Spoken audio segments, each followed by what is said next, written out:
Bom dia a todos.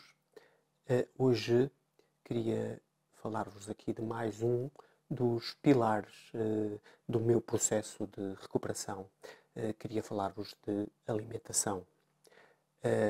Já vos falei anteriormente de outros pilares importantes, como o caso da fisioterapia. Já vos publiquei vários vídeos referindo-me ao trabalho mental, ao controle de pensamentos e toda aquela técnica que eu tenho vindo a aperfeiçoar de visualização e de controle de pensamentos. E hoje queria falar-vos um pouco do que é a minha alimentação e, no fundo, a forma como, tendo uma alimentação equilibrada e saudável, podemos proporcionar um maior, maior facilidade no atingir do potencial máximo, que é aquilo que se pretende em qualquer situação. Até porque não é algo novo, já há mais de 2000 anos que Hipócrates dizia que nós somos efetivamente aquilo que comemos. Portanto, a importância da alimentação não é algo novo. O que eu hoje vou falar-vos é a minha, ou neste caso a nossa situação, a nossa alimentação, aquela que nós adotamos cá em casa. Há muitas formas de lidar com a alimentação. O mais importante é que seja algo que seja consciente, no sentido que tenhamos consciência de que estamos a cuidar do nosso corpo, daquilo que colocamos dentro do nosso corpo. Esta nossa abordagem da alimentação não é nova cá em casa. Em 2001 a Ana teve um burnout, uma situação que ocorreu e que na altura tentámos resolver evitando trabalho mais medicamentoso, e na altura recomendaram-nos uma médica que era a doutora Cristina Salles, que tinha na altura consultório no Porto. Fomos à consulta, a Ana foi à consulta, e a abordagem que ela tinha já na altura, em 2001, era na linha da medicina integrativa, que hoje em dia já é algo muito comum, na altura não tanto, e nós mudamos radicalmente a nossa alimentação. Passamos a ter uma alimentação muito mais consciente, e tudo com base naquilo que a doutora Cristina nos transmitiu e que fez todo o sentido para nós. Era uma abordagem que tinha uma influência bastante marcante da doutora Joana Budwig, uma bioquímica alemã do século passado, que já na altura propunha um plano alimentar que tinha como objetivo fazer o tratamento ou prevenção de situações oncológicas.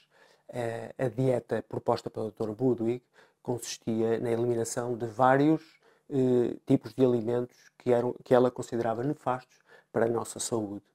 Primeiro, logo à partida, todo tipo de alimentos industrializados, incluindo carnes processadas, refeições industrializadas ou industriais que contivessem conservantes químicos, incluindo aqui também, como é óbvio, fast food.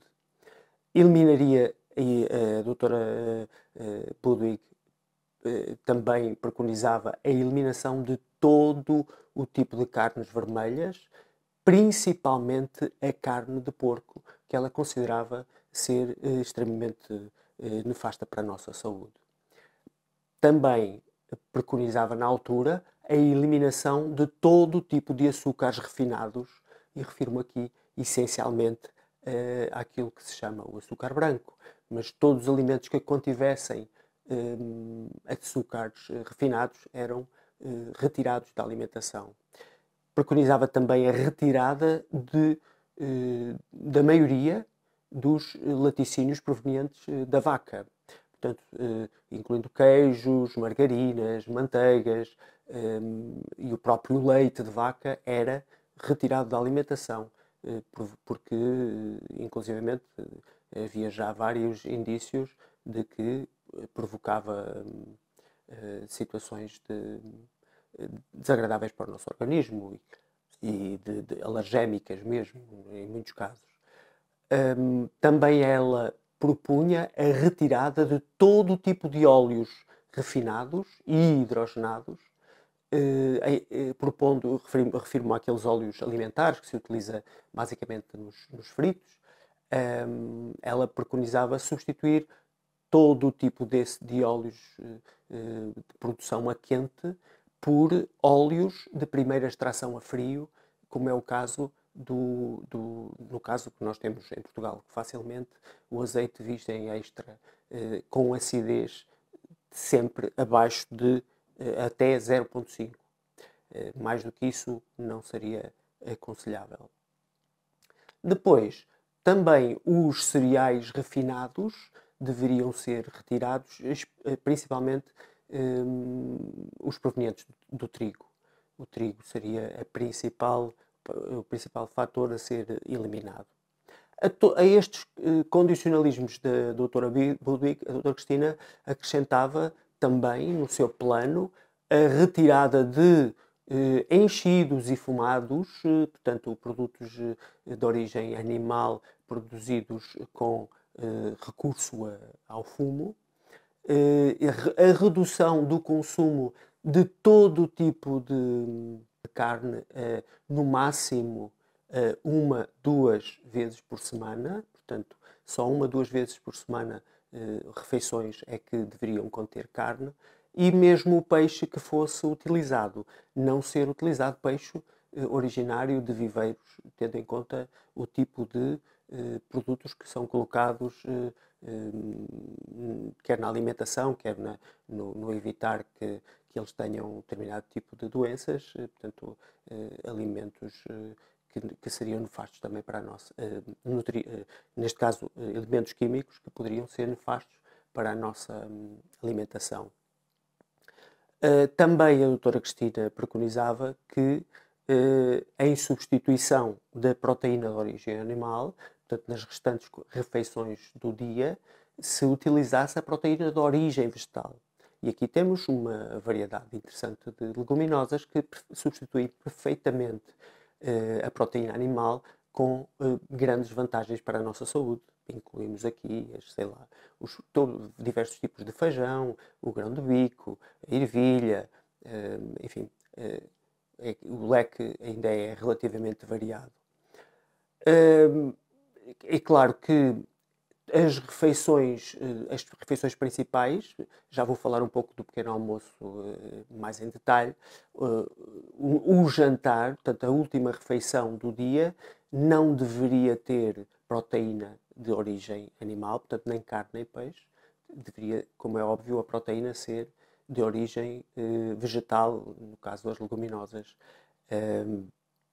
E pronto, claro que incluir sempre uma sopa de legumes, os legumes seriam um dos elementos a reforçar, frutas e legumes.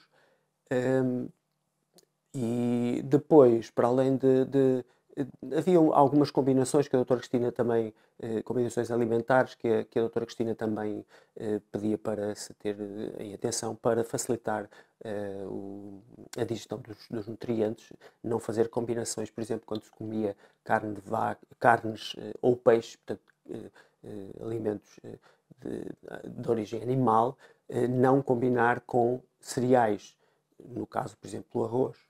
Ou seja, quando se comia carne ou peixe, não comer na mesma refeição arroz. Era uma combinação a evitar. Para além disto, a questão das frutas era necessário que fosse incrementado, portanto, comer muita fruta, mas fora das refeições. É a forma correta para que a absorção de todos os nutrientes essenciais seja feita com maior de uma forma melhor, não é? Que haja uma absorção literal dos alimentos. Quanto, por exemplo, à utilização do pão, havia a necessidade de fugir ao fermento químico que é utilizado na produção dos pães que se compram habitualmente nas padarias, e então acabamos nós por adotar, até por sugestão na altura da doutora Cristina, adotar a nossa feitura do pão em casa, com máquina de pão, e aí teríamos a certeza de que os alimentos que colocaríamos nesse pão, portanto, os constituintes do pão, seriam aqueles que nós conhecíamos.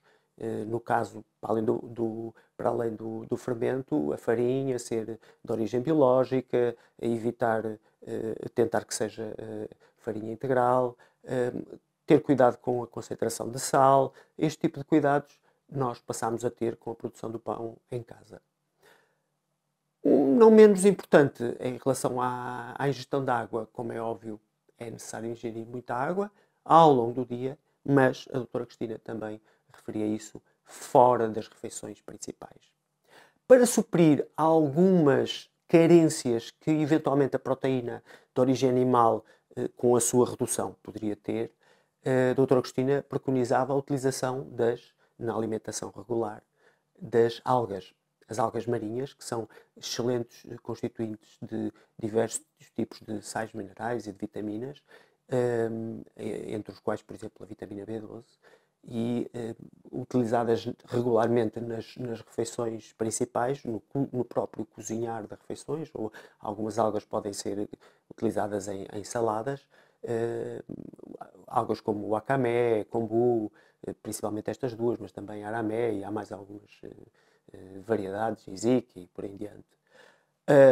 Também para suprir as carências eventuais de vitamina B12, passamos a utilizar, quer no confeccionar dos alimentos, quer principalmente em saladas, tipo condimento, levedura de cerveja, que é uma forma de suprir a eventual carência, porque é extremamente rica em vitamina B12.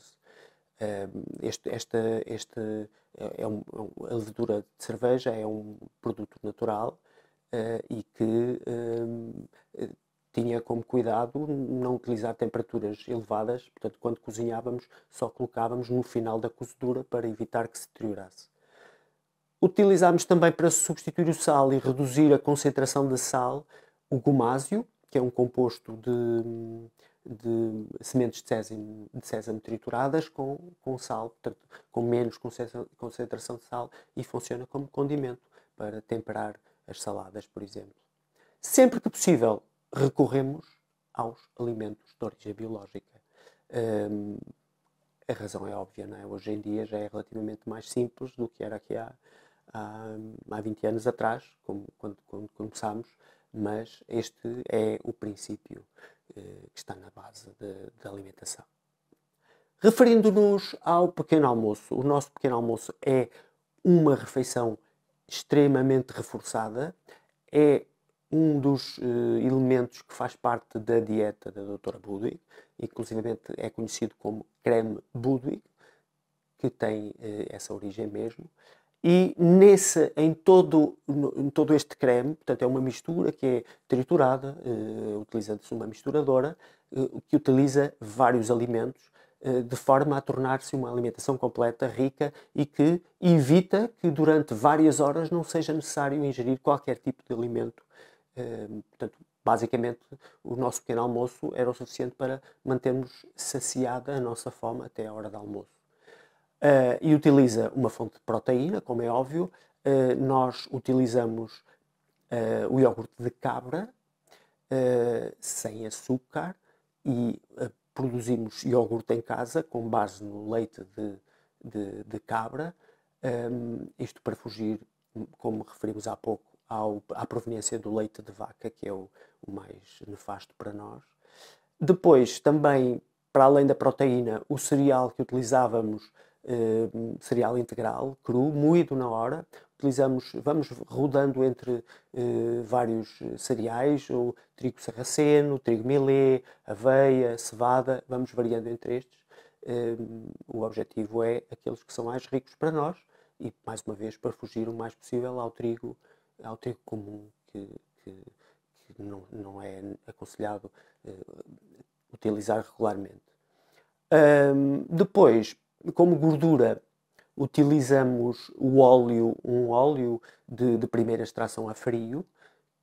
Na altura, a doutora Budwig aconselhava ou o óleo de linhaça ou o óleo de girassol, e a importância da utilização deste óleo, ela própria preconizava isso, era um dos elementos que, em conjunto com a proteína utilizada, seria um dos elementos que criaria uma barreira aos problemas oncológicos. Para isso era necessário, ela própria dizia, que fossem misturadas, neste caso o iogurte, com o óleo separadamente, bem misturados, antes de introduzir no resto, no resto dos elementos da refeição. Portanto, misturar separadamente. Para além disso, a fruta é outro elemento essencial neste pequeno almoço. Para além da banana, ela aconselhava uma banana por pessoa, utilizar outro tipo de fruta da época ao cuidado da pessoa. Acho que o que ela dizia era não misturar diferentes tipos de fruta no mesmo pequeno almoço, com exceção da banana. Para além disso, era a fruta que se considerasse necessária em termos de quantidade para a própria pessoa. Além da fruta, os frutos secos ou sementes oleaginosas, que seriam um outro complemento para ir buscar outros nutrientes e sais minerais necessários para a nossa refeição. Isto tudo com quantidades perfeitamente reguladas, portanto não é para exagerar nas quantidades. Eu depois terei o cuidado de colocar qual era a proposta e o que é que nós utilizamos em termos de quantidades, mas são tudo quantidades reduzidas em cada utilização, em cada pequeno almoço. Depois, utilização do sumo de limão, é uma forma também, para já é um alimento, uma fruta rica em vitamina C, mas queria também dar um corte no facto de poder se tornar algo enjoativo o creme. O sumo de limão corta este fator. E posteriormente, e quem quiser, neste tipo de pequeno almoço, pode adoçar, mas não com açúcar, muito menos refinado. Ela aconselharia facultativamente utilizar o adoçante, o mel como adoçante.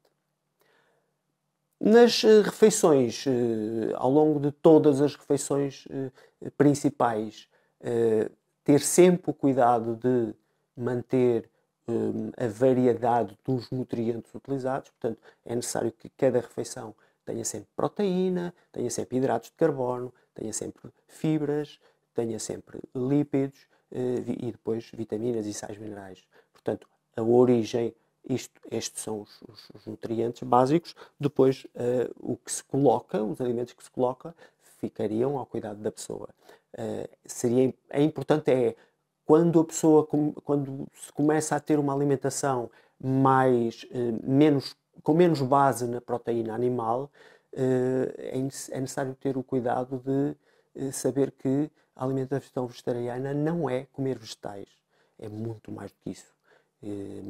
Isto, eu recordo-me ter algumas destas situações quando estava no CRN, em que eu pedi alimentação vegetariana porque não comia carne nem peixe ao jantar, e frequentemente tinha que chamar a atenção porque o que me colocavam à frente tinha muito bom aspecto, excelentes cores, mas na prática ou não tinha proteína, ou não tinha hidratos de carbono, enfim, é necessário ter, como é óbvio, o cuidado de tornar as refeições completas com os nutrientes que nós necessitamos. Quanto à confecção dos alimentos, nós procuramos sempre evitar. Para já não utilizamos fritos, porque já expliquei que os óleos refinados não fazem parte da alimentação. E, eventualmente, para o meu filho provar, chegamos a utilizar aquele sistema que chamam frito, que não é, no forno, ou então utilizar azeite só para tentar criar algo idêntico aos fritos, mas fritos em óleos refinados, pura e simplesmente não utilizamos na nossa alimentação. Depois, tentar evitar formas de confecção com temperaturas muito elevadas, principalmente quando se utiliza proteína animal e principalmente o peixe. O peixe deteriora-se com muita facilidade não deve ser utilizada confecção a altas temperaturas. A confecção a vapor é a mais, seria a ideal, não é? E sempre que possível. Agora, há uma outra questão que é muito importante. O micro-ondas, não. Aliás, nós escolhemos, já não temos micro-ondas em casa, sei lá, há mais de 10 anos, seguramente. O micro-ondas para confecção, ou mesmo para aquecer alimentos, principalmente alimentos de origem proteica ou glícidos, portanto gorduras, não deve ser usado, porque deteriora de tal forma bioquimicamente os alimentos que eles tornam-se nefastos para a nossa saúde e tóxicos para nós. Portanto, evitar o micro-ondas, principalmente para este tipo de alimentos. Se for para aquecer um pouco de água, como é óbvio, não faz mal nenhum, não altera bioquimicamente a água. Mas, tirando esta questão, é mesmo assim. Bem, relativamente a esta questão da alimentação, isto é tudo, fiz simplesmente uma abordagem um pouco ao de leve. Qualquer dúvida que possa surgir, eu estou disponível por mail para esclarecer as dúvidas, e se forem questões de fundo, até poderei gravar novo vídeo a explicar aquilo que é a minha forma de abordagem do tema. É claro que nós em casa tivemos, como eu disse já no outro vídeo, muita sorte em muita coisa, que eu não posso negar o apoio que tenho tido da mãe da Ana, que tem sido uma ajuda preciosa nesta questão da alimentação, porque a nossa alimentação é cuidada e é necessário que quem cuida dela o faça consciente daquilo que é necessário fazer e dos cuidados a ter. E pronto, quero de facto elogiar o papel que ela tem tido em todo este processo, porque eu desde que tive o acidente e até ao momento não consigo confeccionar alimentos, principalmente não consigo cortar frutas e legumes, por enquanto, pelo menos, e tem sido esta ajuda preciosa. E pronto, basicamente é isto. Qualquer dúvida, agradeço que coloquem, estou aqui para ajudar. Muito grato pela vossa atenção.